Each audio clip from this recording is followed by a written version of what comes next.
Welcome back to the Shuffle Squad. Zach Lesage here. You don't see me today, but I'm behind the screen talking, and that's cool. I really just want to kind of show these images that I created. I posted them on my X at Zach Lesage, PTCG, my Metafy group. Check those both out with links in the description.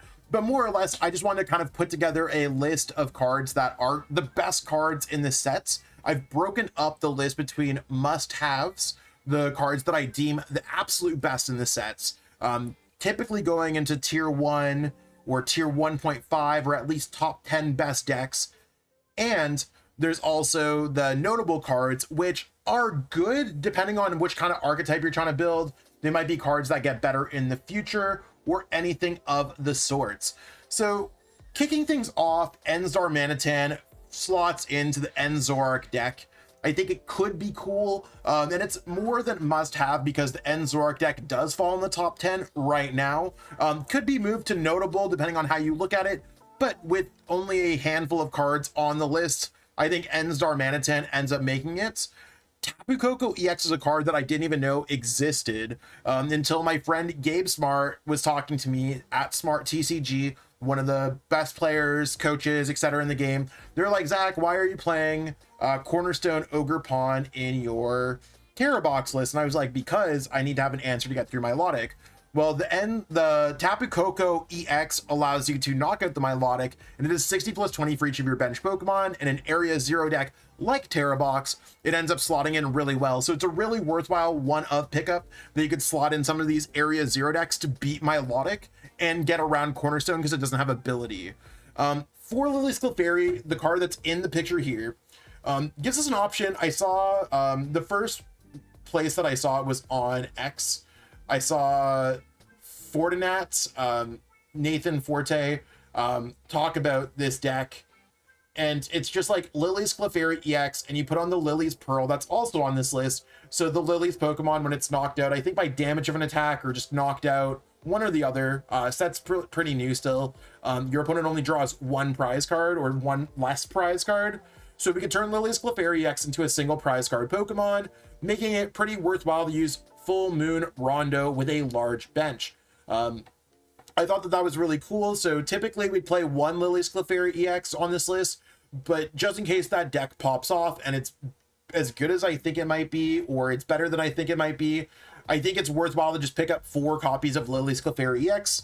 Better to be safe than sorry.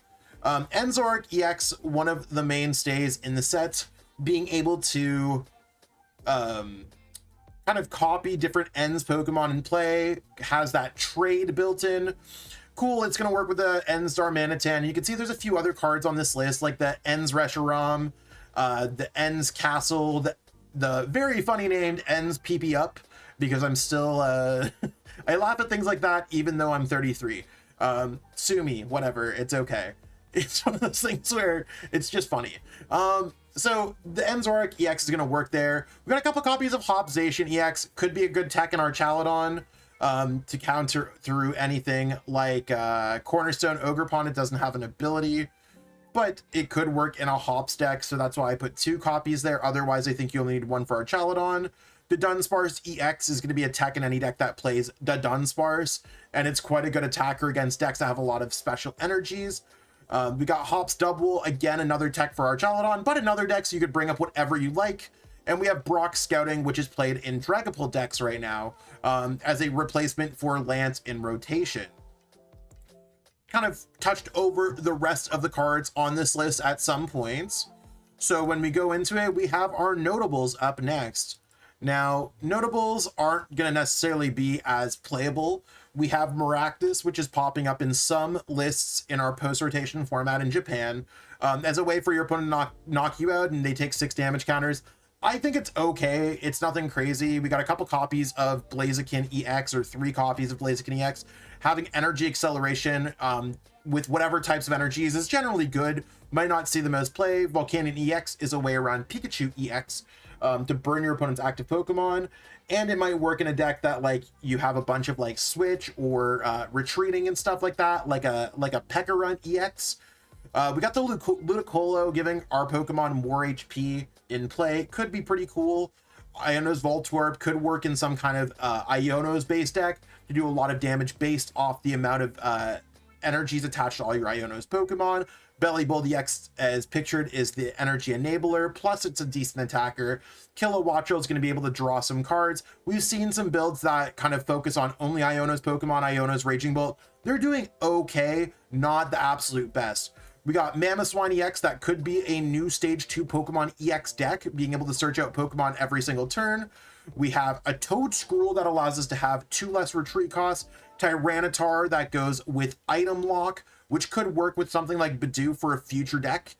We have Migirna that allows us to heal damage while we're in the active from our Pokemon that we attach an energy to. Some Hops cards that end up working together to maybe make an archetype, but it's not seeing the most success.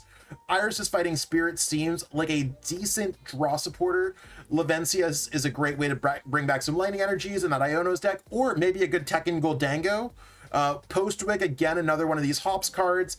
Then we have Reciprocating Ticket, which I think could see some play as a replacement for Hisuian Heavy Ball, but not as direct. And Super Potion seems good because healing seems good. Nothing overly crazy here. I recommend that you take a screenshot of this and also take a screenshot of the must-haves. Nothing outrageous. I don't think Journey Together is necessarily the most playable set, but this is a quick look on some of the cards that might be successful from Journey Together, because my guess is as good as anyone's, except I have 20 years of industry experience, and I hope that it allows you to make your choices a little bit easier when you're picking up singles, especially when it comes to our sponsors at Kayfabe Cards, PTCG L Store, and anywhere else where you're getting cards from. You can check our description for all of that good stuff. I'm posting a lot of content on my Metafy group, so check that out. And if you're trying to get some coaching, hit me up. Journey Together, post-rotation, a lot of big changes going on. Definitely wouldn't be a bad time to hit me up for a session. I appreciate every single person for watching this video. Again, not my most graphical, intense video, not my most camera-driven video, but I think that the information here is really solid, and I hope that you enjoyed watching it. Thank you so much, and have yourself a great one.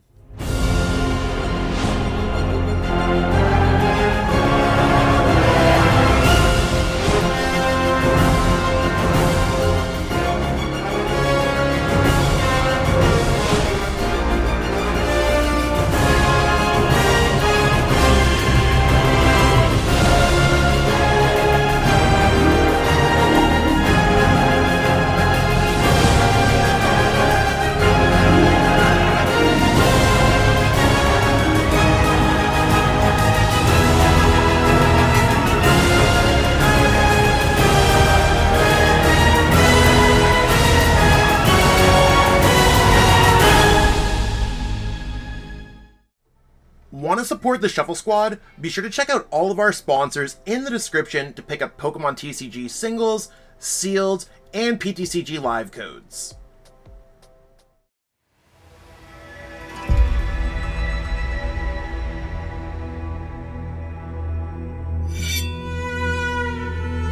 Tabi no hajimari wa tsune ni michi e no ippo de aru. Sore wa yami e to tsuzuku. 初めの一歩を踏み出すには勇気がいる。そして旅の終わりには旅を始めた時の自分とは別人になっているかもしれない。旅に出よう。物語の次の章がお主を待っている。将軍の道を歩め。侍の箱とともに。アルティメットガードが送る冒険の第一章。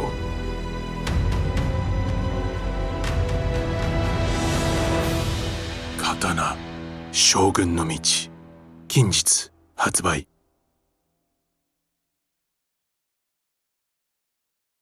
Thank you so much for watching this video. I hope that you enjoyed the content that we have today, and maybe you'll click on one of these other videos, enjoy those videos too. If you haven't already, give this video a like, subscribe to the channel, and let us know in the comments what video you want to watch next. Until next time, we'll catch up with all y'all later. Have yourself a great day.